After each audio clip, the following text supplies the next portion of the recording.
Narito ang makwelang si Kuya AJ Garces, maghahatid ng mga balitang tampok, usaping patok at talakayang may hugot. Tonight with Kuya AJ.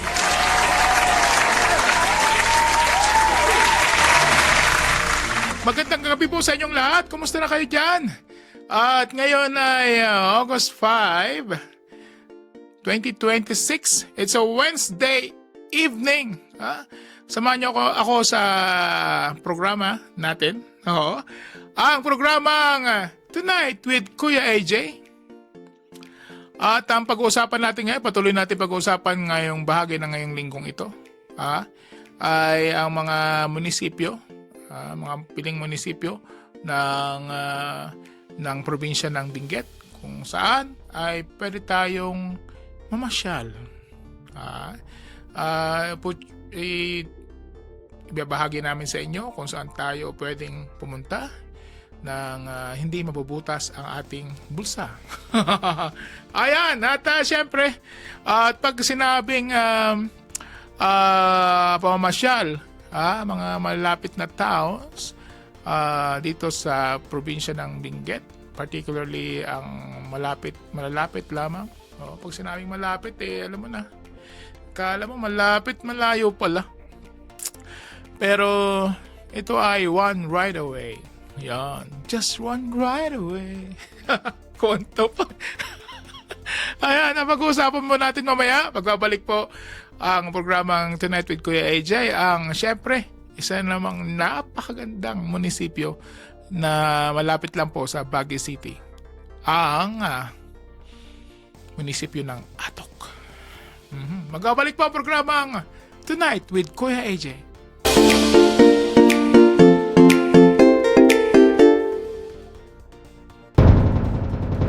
Isagot kada kayo ni Net25 Baguio. Dagiti kang runaan adaman, manipod amyanan aluzon. Daytoy, tinamag iti amyanan. Manipod Lunes aging ka Biyernes, alas 12:30, aging ka alauna timalem. Damag iti amyanan.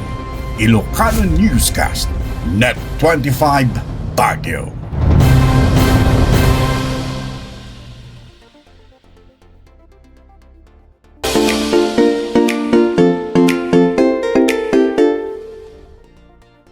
At yan, nagbabalik po ang programang Tonight with Kuya AJ. Pinangako namin sa inyo, ang pag-uusapan natin ngayong gabi, ay ang munisipyo ng Atok. Pag narinig nyo ba ang munisipyo ng Atok, ano ba ang unang sumasagi sa inyong isipan? Yan. Siyempre, ang mga magandang bulaklak, magandang tanawin. Pero i-share mo namin sa inyo na ang Atok, ang munisipyo ng Atok ay isang third-class municipality ng probinsya ng Benguet.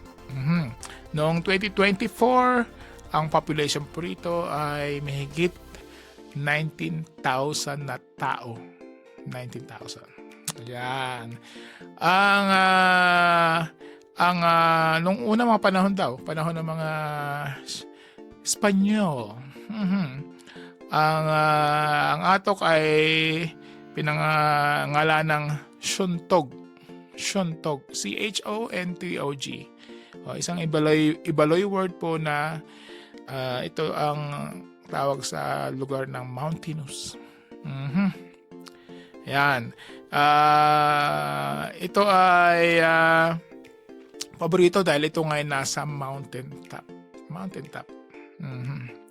Ano yung mga pwede nating pasyalan sa Atok? Di ba? Ano bang what comes in your mind? Yun, di ba? Maliban po sa ang Atok. Teka. Sabi na may nag-message. Teka. Paano nga daw makakarating doon? Muna. Discuss ko muna daw kung paano ka makakarating doon nang galing ka sa Baguio City. Sabihin natin lahat ay galing sa Baguio City.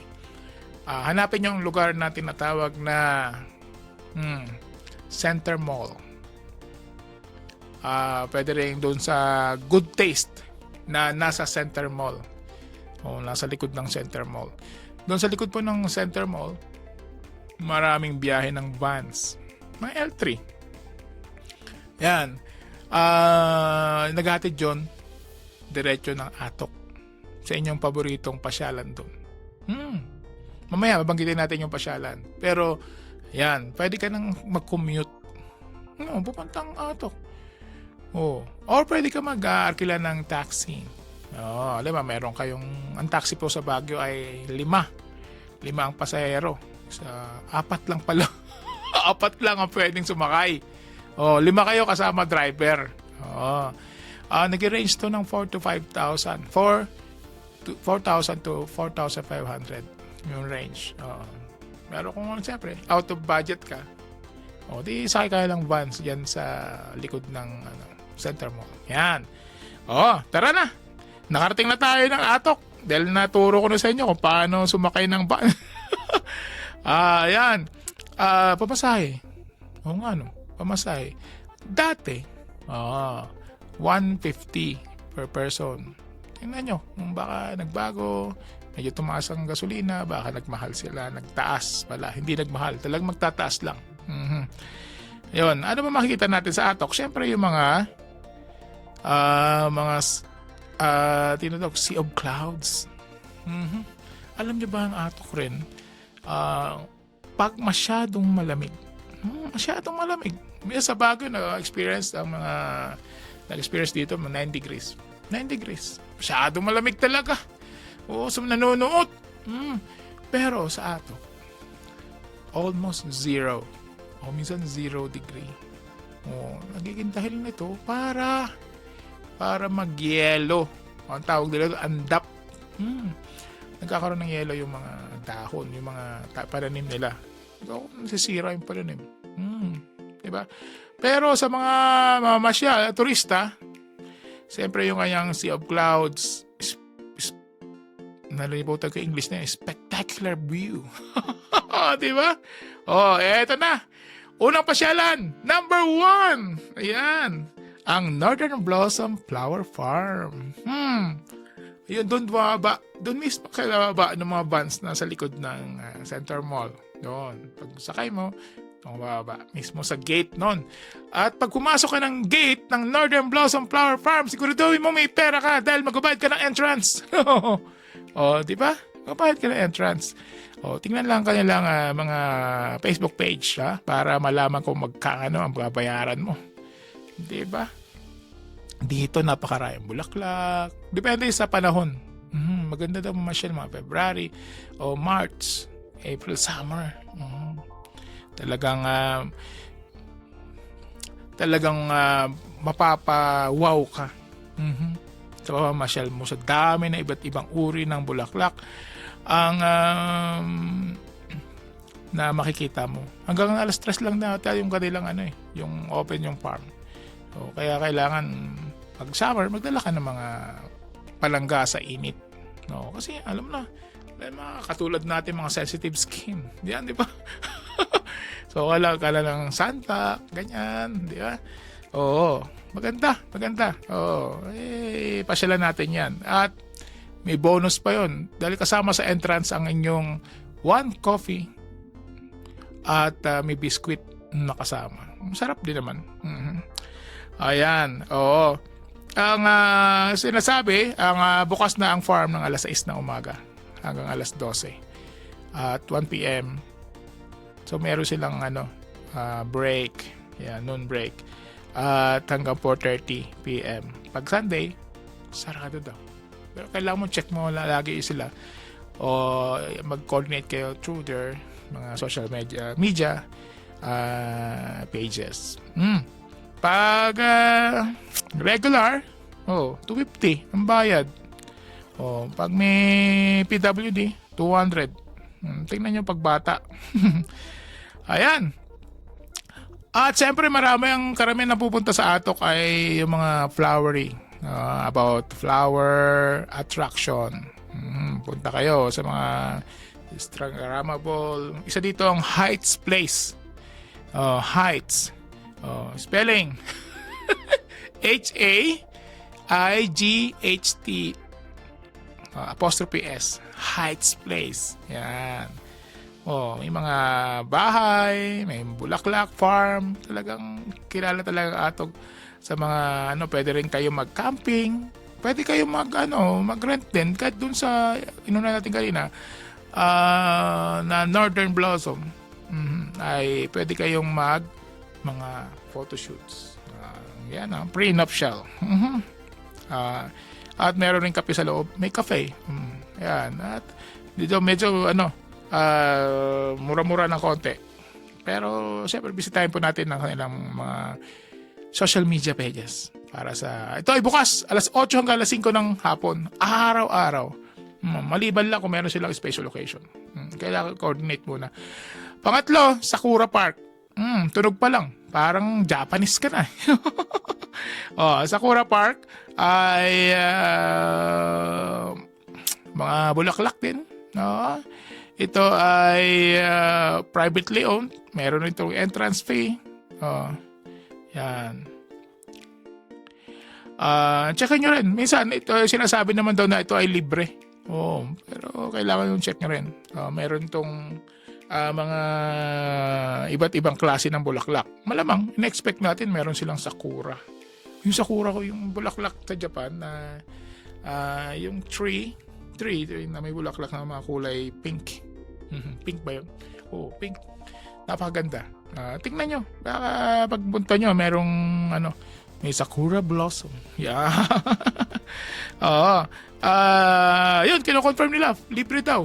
Pero siguro doon nyo lang. Baka minsan nagbabagong pakiramdam. Ayan. Ito ay bukas, araw-araw, alas 8 hanggang alas 5 ng hapon. At dito na rin sa Atok, ang pinakamataas na bahagi ng Philippine Highway System. Diba? Gaano kataas ba yun? Mamaya, share natin sa inyo. Pagbabalik po ng Tonight with Kuya AJ. Be right back.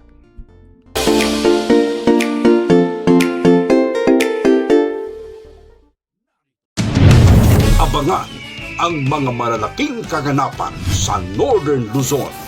Ihahatid ng Net25 Baguio. Mata ng Agila. Northern Luzon.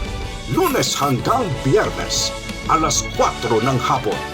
Mapapanood sa Net25 Baguio Facebook page at YouTube channel.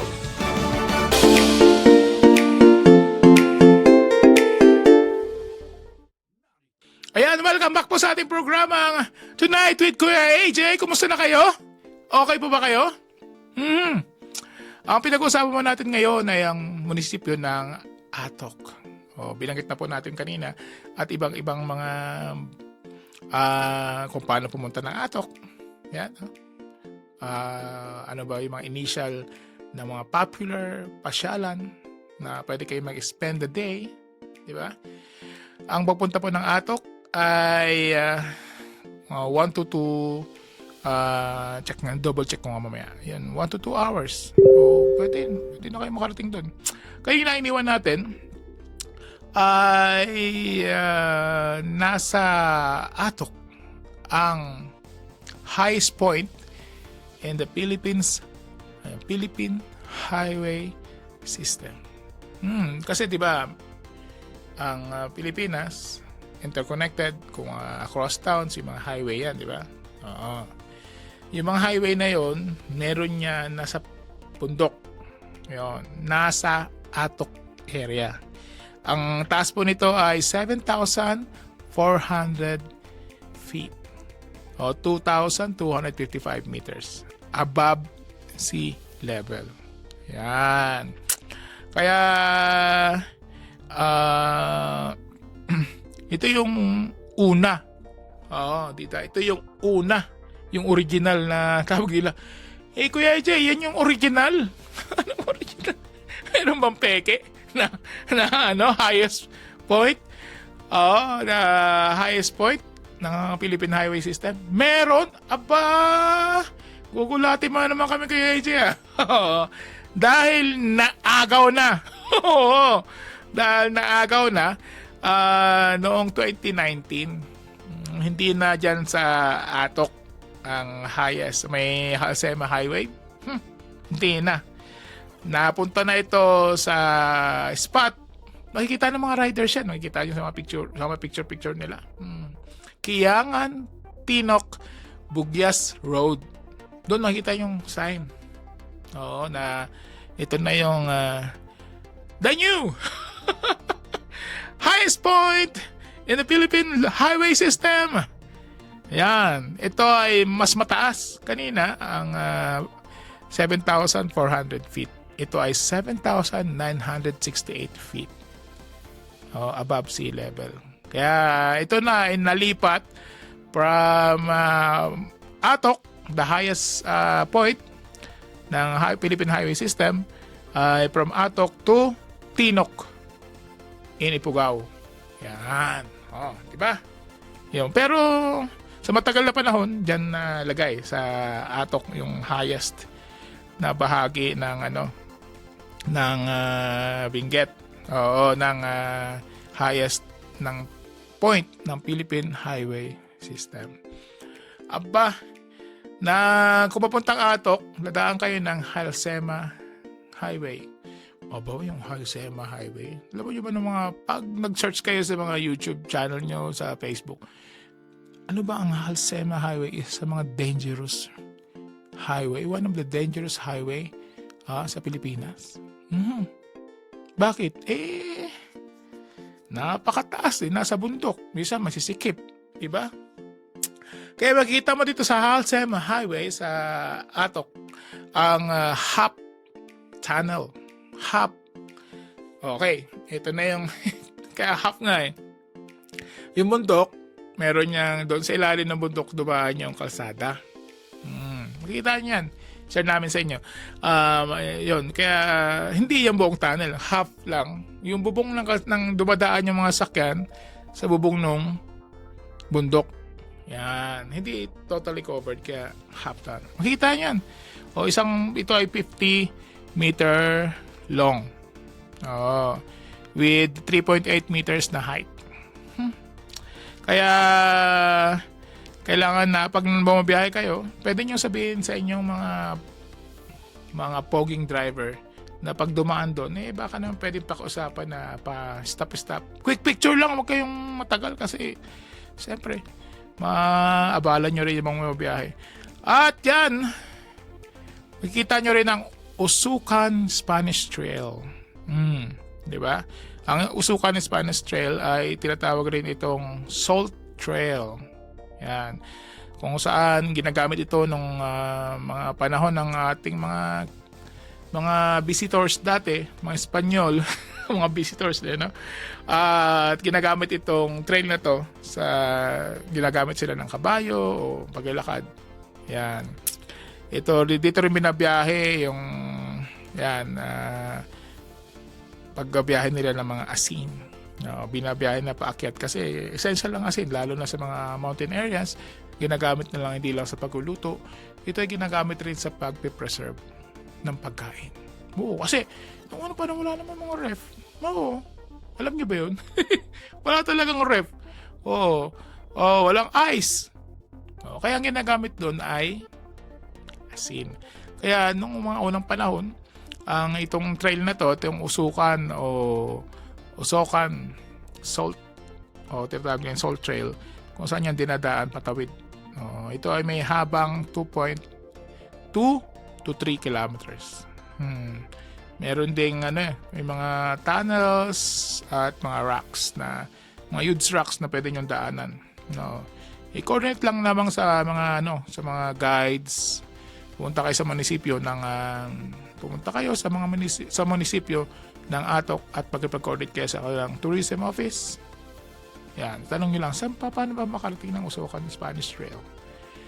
Yan. At siyempre, usapang pagkain na naman. Ayan, meron tayong susubukan. Ang Loyong's Restaurant. Yan. Ang Loyong's Restaurant ay malapit lawang po sa Half Tunnel sa Halsema at Northern Blossom. Sa pagitan ng halos, makikita nyo na isang Roadside naman po itong restaurant na madalas pong tinitigilan ng mga bisita, lalo na yung mga galing sa Sagada or Bontoc. Subukan nyo. Meron naman silang malaking parking. Marami yan. Maraming pagkain dyan. Sabi nga nila, hindi pa ako napunta, pero sabi nila, masarap to yung sinigang na ulo ng baboy. Ayan, no? Siyempre, yung mga liempo, di ba? Si Ate Darla talaga mukhang mag-order na mamaya. Yan, subukan nyo yung Loyongs, Loyung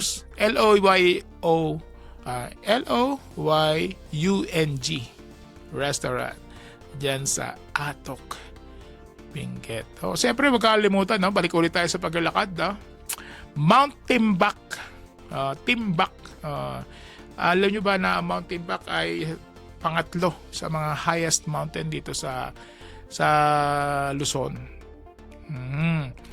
Ito ay lamang kasi una Mount Pulag sa Luzon, Mount Pulag, Mount Tabayok, sunod Mount Timbak. Yan. Ma-access niyo po ang Mount Timbak sa sa through Atok. Pwede kayong dumaan. At syempre, kailangan nyo makipag-coordinate muna sa local tourism office para magabayan kayo. May mga may mga stations in which magpapalista kayo, tapos may bigyan kayo ng guide para safe. Kasi huwag kayong ang tawag doon, Kuya Mark, DIY, di ba? Do it yourself.